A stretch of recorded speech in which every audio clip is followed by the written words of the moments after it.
कहते हैं मेरे दोस्त कि वक्त के पास इतना वक्त नहीं है कि आपको दोबारा वक्त देगा। और जैसे कि आप लोग जान होंगे कि आज 27 जनवरी है और 17 फरवरी से आप लोग का एग्जाम बिहार बोर्ड का क्लास 10th मैट्रिक का स्टार्ट हो रहा है। तो आप लोग को अगर बिहार बोर्ड में टॉपर लिस्ट में आने का सपना है तो उसके लिए आवश्यक हो जाता है कि आप लोग एक एक मार्क्स का गौर करें। जैसे कि मैथ में भी अगर लॉन्ग आंसर है तो लॉन्ग पे ज़्यादा ध्यान दीजिए, शॉर्ट का तो छोड़ ही दीजिए, शॉर्ट तो अपने आप मिल जाएगा, शॉर्ट में कभी किसी को कोई प्रॉब्लम नहीं होती है। तो मेन दिक्कत आता कहाँ से? मेन दिक्कत लॉन्ग से आता है। तो आप लोग लॉन्ग की प्रैक्टिस बहुत ज़्यादा कीजिए, क्योंकि ऑब्जेक्टिव में तो कोई दिक्कत नहीं, 50 आउट ऑफ 50, 230 आउट ऑफ 230 ग्रांटेड आ जाता है। मेरा भी आया था, उसमें किसी का नंबर नहीं कटता है। तो मेन नंबर लॉन्ग में करता है। अगर आप लोग एक एक नंबर लॉन्ग पे गौर कर लेते हैं तो निश्चित रूप से मानिए कि आप लोग बिहार बोर्ड में आ जाइएगा। और तब बोलिएगा गुरुदेव अब तैयारी कहाँ से करेंगे?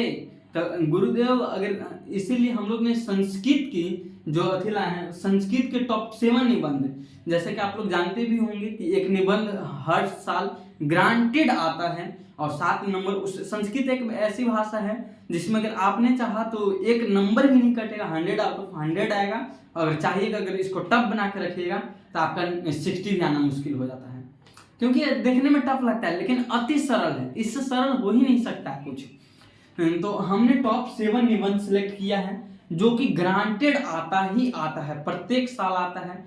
और जैसा कि हमने लिखा है, जैसा कि आप लोग देख पा रहे होंगे, तो किसी टीचर की औकात नहीं होगी। जैसे कि हम एक बहुत ही कड़ा शब्द बोल रहे हैं, टीचर की औकात, यह वह शब्द है जो मुझे प्रयोग नहीं करना चाहिए लेकिन मैं कर रहा हूँ, क्योंकि मैं जानता हूँ टीचर किसी भी नंबर कब काटता है, जब या तो आपका हैंड राइटिंग खराब होगा।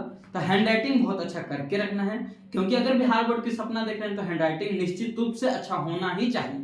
जैसा कि आप लोग मेरा भी हैंड राइटिंग देख लेंगे, उतना तो सुसज्जित है और जो लिख रहे हैं उसमें दम होना चाहिए कंटेंट में। तो मेरा अति सरल भाषा है लेकिन जिसमें दम है, एक भी नंबर नहीं काटा जा सकता है। जैसा कि देख रहे हैं आप लोग के लिए बहुत तैयारी कर रहे हैं हम, इसको अपने हाथ से लिखे हैं। अगर आप लोग चाहते हैं तो इस पर एक शॉर्ट वीडियो प्रोवाइड कर देंगे, जैसा कि आप लोग को सही से लिखा हुआ मिल जाए। अगर इसको सही से लिख लेते हैं तो आपका एक नंबर भी नहीं कटेगा।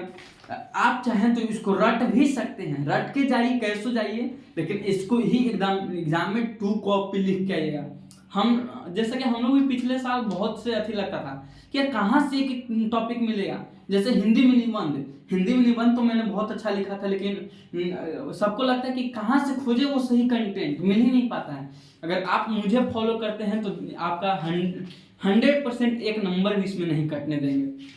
चलिए, तो हम लोग इस टॉप 7 जो सिलेक्ट किए हैं, जैसा कि आप लोग देख पा रहे होंगे कि ये सारे चीज इंपॉर्टेंट है। पहला हमारा संस्कृत भाषा या महत्वम, दूसरा है मम प्रिय कवि, तीसरा का है मम प्रिय त्योहार, चौथा भारतवर्ष, पांचवा गंगा नदी, छठा सरस्वती पूजा, सतवा परोपकार। ये 7 वो टॉपिक है जिसपे लगभग अगर आप याद करके चल जाते हैं तो प्रत्येक साल आता ही आता है। चलिए, तो हम लोग आप फर्स्ट स्टार्ट करते हैं, टाइम को वेस्ट नहीं करते हुए, टाइम को इन्वेस्ट करना है। संस्कृत भाषा या महत्वम, यह वह टॉपिक है जो लगभग एक साल बीच करके आता ही आता है, 100% गारंटी लिख लीजिए। और पिछले साल नहीं आया था तो बहुत ज़्यादा चांस है, 70 to 80% चांस है कि यह आएगा ही आएगा। चलिए, तो इसको हम लोग पढ़ते हैं। अभी आपको 2 कॉपी पेस्ट कर देना है, आपको कुछ इसमें मदद करना, कुछ करना ही नहीं है आपको, बस 2 कॉपी पेस्ट कर दीजिए और नंबर मिल गया। तो इससे सरल और हो ही क्या सकता है। तो चलिए, संस्कृत भाषा भारतवर्षस्य प्राचीनतम भाषा वर्तते। इट मीन्स जो हमारा संस्कृत भाषा है भारतवर्ष की, जब भी अगर किसी भी में किसी भी शब्द में अस्य आता है तो उसका मतलब हो जाता है का, के, की। तो भारत की प्राचीन भाषा, वर्तते का मतलब होता है प्राचीन भाषा है। दूसरा का ऐसा देववाणी कथ्यते, जिसको देव की वाणी कहा जाता है। नेक्स्ट है हमारा प्राचीन काले ऐसा सर्वसाधारण आसीत। यह जो हमारे प्राचीन काल में बहुत ही अति सरल थी, अति साधारण। अब हम लोग बोलचाल की भाषा में प्रयोग नहीं होता तो ये हम लोग को अति कठिन लगता है, अति जटिल लगता है, लेकिन वही प्राचीन काल में अति सरल, अति सुसज्जित, अति सुंदर भाषा थी, जिसको देव की वाणी भी कहा जाता है। नेक्स्ट है हमारे सर्वे जना संस्कृत भाषा एवं वदन्ति स्म। प्राचीन काल में सभी लोग संस्कृत भाषा का ही बोलचाल में प्रयोग करते थे। नेक्स्ट हमारा अस्य व्याकरणम सूत्रधारकः पाणिनि वर्तते। जिसके सूत्रधार कौन है? पाणिनि हैं, जैसे कि आप लोगों ने 13 चैप्टर में पढ़ा भी होगा। नेक्स्ट है हमारा अस्य व्याकरणम पूर्णतः तर्क संगत वर्तते। जिसकी व्याकरण अति तार्किक है।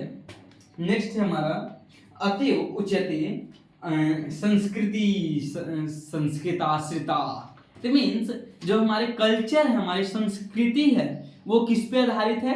तो हमारे संस्कृत पे ही आधारित है। चलिए एक हमारा हो गया। अब नेक्स्ट पे आते हैं हम लोग मम प्रिय कवि कालिदास। यह भी बहुत ज्यादा इंपॉर्टेंट टॉपिक है जिस पे लगभग आता है 100% मान के चलें दोस्तों के साथ आप कर लेते हैं तो आपका बहुत श्योरिटी 100% श्योरिटी देते हैं कि आएगा ही आएगा। एक तो कंफर्म है, वरना 3-4 भी आ जाए तो कोई अथी नहीं है। नेक्स्ट हमारा मम प्रिय कवि कालिदास अस्ति। मेरे प्रिय कवि कौन है? कालिदास हैं।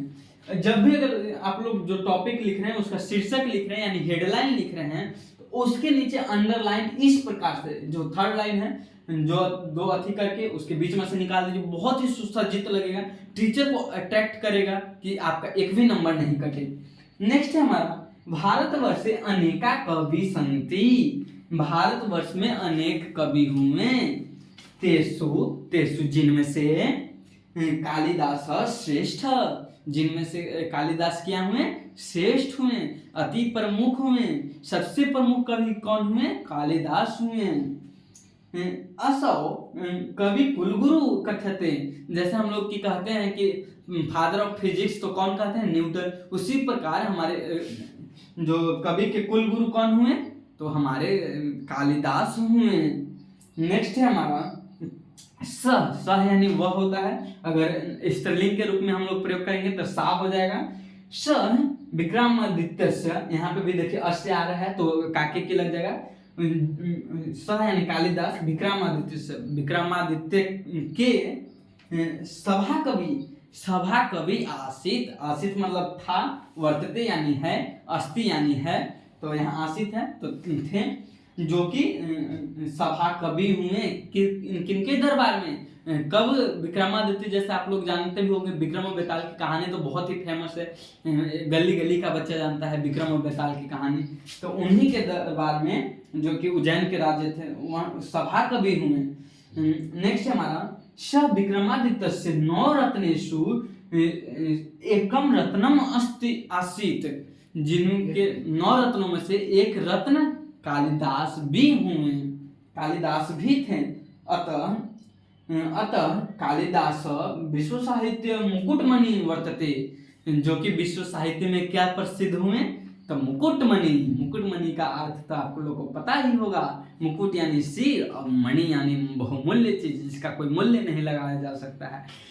तो बहुत हम लोग का 2 हो गया। अगर नेक्स्ट अगर वीडियो में आप लोग का कमेंट आ गया तो ये 5 भी क्लियर कर लेंगे। तो बहुत ही उम्मीद है कि ये सुसज्जित आप लोग इसी तरीके से लिख के आएंगे और full out of full number आप लोग को लेके आएंगे। आप लोग के लिए मेहनत जारी है। 20 दिन अभी आप लोग के लिए बचा हुआ है। आज 26 जनवरी हम लोग का खत्म भी हो चुका है। अब पूर्ण रूप से इस पर समर्पित हो जाइए कि बिहार बोर्ड में अगर सपना आने का है तो अब 20 दिन अगर मेहनत कर दीजिएगा बिल्कुल रूप से आ जाएगा, वरना 450 नंबर किसी के भी आ जाते हैं। अगर आप एक एवरेज स्टूडेंट है तो 450 नंबर के लिए सोचना नहीं है। ठीक है दोस्तों, बाय बाय, टाटा।